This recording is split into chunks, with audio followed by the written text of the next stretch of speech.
everyone, this is Debayan. Welcome to another video of MBA Talks. If you are coming to my channel for the first time, I make videos for MBA aspirants, MBA students and MBA professionals. So if you are one of them, then do subscribe to my channel as I keep coming up with more and more videos for you. In this video, we will be discussing about SWOT analysis. SWOT stands for strengths, weaknesses, opportunities and threats. SWOT analysis is a method of identifying your position or your company's position in the market. It identifies where you stand with respect to your competition or where your company stands with respect to their competition or where they stand in general. For SWOT analysis, two internal factors, strengths and weaknesses, and two external factors, opportunities and threats, are identified.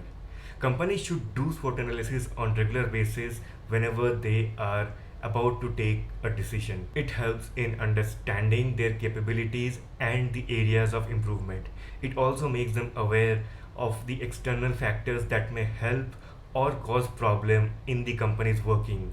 It may also give an alert to whether or not you need to innovate, whether or not your company needs to venture into another business, or whether or not the markets and the external factor will be helping them in achieving their business goals. At personal level too, you can do SWOT analysis to improve your career, to understand where you are going, what are the things you need to do, and what are the things that will be helping you in your journey. Now, how you can do all this, we will be knowing in this video. Firstly, let us understand how companies can do SWOT analysis. And if you are a student, then SWOT analysis will be helping you in your case studies as well as identifying about a company and its future wherever you are applying. To do a company SWOT analysis, you need to take into consideration the internal and external factors and identify each factor whether they are strength or weakness. Some of the internal factors could be the finances, whether you're funded or not, whether your company is profitable or not, whether their operational cost is optimum or not, and each of these factors could be a strength, could be a weakness. If it is not well funded, it will be a weakness. If it is well funded, it will be a strength, so on and so forth. Some other internal factors could be human resource, whether your employees are optimally trained or not, whether they are continuously upskilling themselves or not, or whether their capabilities are in line with the market trends or not. If the answer is yes, then all of this becomes a strength, otherwise it becomes a weakness. Assets could be another internal factor that you can take into consideration. By assets, I mean physical assets like factory, manufacturing units, testing laboratories, etc. Could be software that you use to optimize your processes, the CRM softwares or the employee payroll software that you use that actually helps you in your day-to-day operational activities. Or it could also mean the patents that you own, that you can monetize in the market. Processes could also be another factor that you can take into consideration. Your entire business process, whether they are optimized or not, whether there is any chance of improvement or not, whether they are as per market practices or not, or whether they are better than market practices, or whether they are lagging behind. If they are lagging behind, it will be a weakness, otherwise it is going to be a strength. There are many other factors that are relevant for each different businesses. So whatever company that you are choosing, whatever company that you're working for, whatever is your company, you need to identify the internal factors that is there, and you need to identify each factor as a strength or a weakness. Coming to the external factors include all political, economic, social, technological, legal, environmental or personal factors that you need to consider, and you need to identify each of these factors as whether they are going to be an opportunity for you or whether they are going to pose a threat to your company. So if the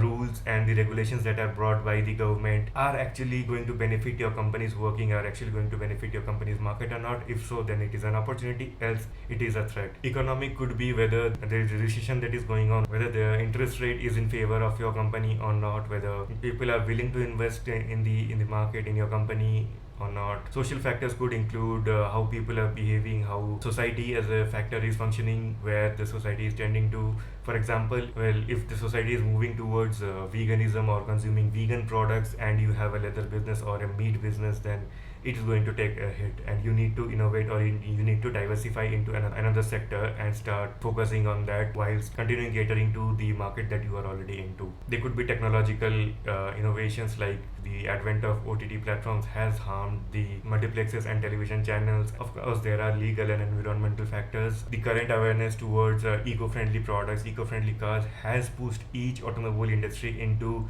coming up with an electric vehicle. Environmental factors are also important, and environmental factors become important threat or become important opportunity depending on the kind of business you are in. Other factors could be market trend, consumer behavior, where consumers are wanting to spend their time on, spend their monies on, how they want to consume products. If you are a retail shop owner, your business may take a hit by the advent of online groceries, and your relationship with the collaborators like the software providers, like the contractors or the retailers, distributors, your relationship with them will also be an opportunity or a threat to you. If the relationship is good and your vendors are supplying your products at a cheaper rate, that is an opportunity. And if your distributors are having a good relationship with you and they are well satisfied, they will be pushing and selling your products in the market more than your competitors, then again it becomes an opportunity. There are many other external factors, and like internal, you need to identify the ones for your business and you need to mark them as opportunity or threat. Now, after you have identified what are your strengths, weaknesses, opportunity, and threat, you need to put them in a 2x2 matrix that will help you in understanding where your company is placed, what are the capabilities, what are the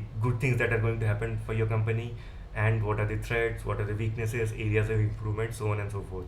This SWOT analysis will be helping you in coming up with business decision in a much better way. Now here's the question of the video, or rather an activity of the video. I want you all to take a company of your choice and do the SWOT analysis for them. So do comment down your answers about the company that you have chosen, and if you're enjoying this video, then do hit the like button before we move on to the next part of the video. How can you use SWOT analysis for your personal growth? Similarly, like for a business, you also need to identify the internal and external factors that are going to be important in your career. Internal factors could be your degree that you have. If it is a relevant degree, if it is a monetizable degree, then it is a strength, otherwise it is a weakness. Various skills like coding skills, writing skills, analytical skills, communication skills, you need to identify whether each of these skills are your strength or your weaknesses relevant to the kind of job that you want to do. You need to work upon your weaknesses. Other internal factors could be your work experience, your relevant work experience, because industries want candidates with relevant work experience, or at least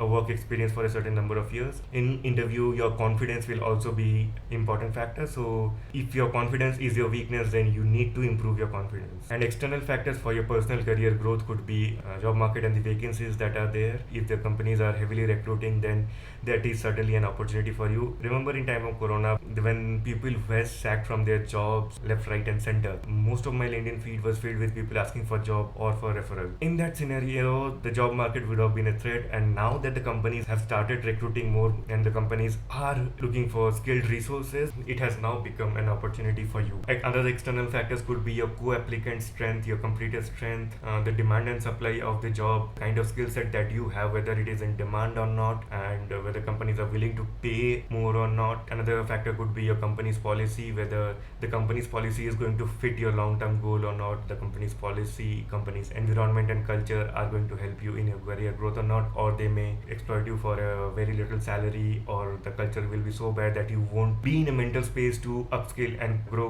which in turn will be affecting your long-term growth negatively. So identify whether a company's culture, company's policy is going to be an opportunity or a threat. And one more important external factor is how big is the sector that you are working for. If the sector is big enough and there are a lot of companies who are working in the sector or are working in similar businesses that you are working for, then there will be a lot of opportunity for you to grow, shift job, and the demand for your skill set will be more. And if the sector is small, then that will be a threat, because you can only grow so much and you will be restricted to 2 or 3 companies in the sector, in the market that you are working for. So those were the few of the internal and external factors that I thought was relevant, and if there is anything that I missed out, do mention in the comments. And now it is time for you to do SWOT analysis for yourself whenever you're applying for a job, whenever you are thinking of changing a career, or whenever you want to know where you stand. And if you are applying for a job and you want to improve your interview skills, then watch this video on the left, where I talk about how you can improve your chance and always be job ready. Don't forget to share this video and subscribe to my channel. Bye bye.